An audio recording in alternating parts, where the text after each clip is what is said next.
Tadi saya sampaikan bahwa tadi di Jakarta diumumkan kebijakan baru terkait dengan kredit usaha rakyat. Dan komite sudah memutuskan bahwa kredit usaha rakyat itu jumlahnya, plafonnya dinaikkan.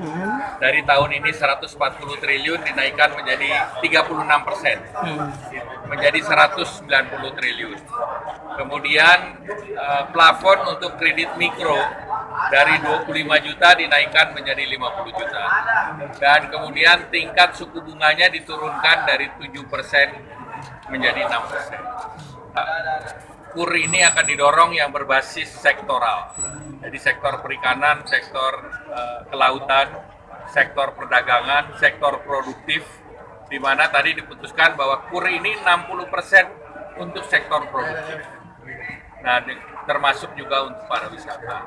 Nah, inilah kesempatan bagi anggota koperasi untuk memanfaatkan fasilitas yang ditingkatkan ini agar bisa menggerakkan perekonomian masyarakat.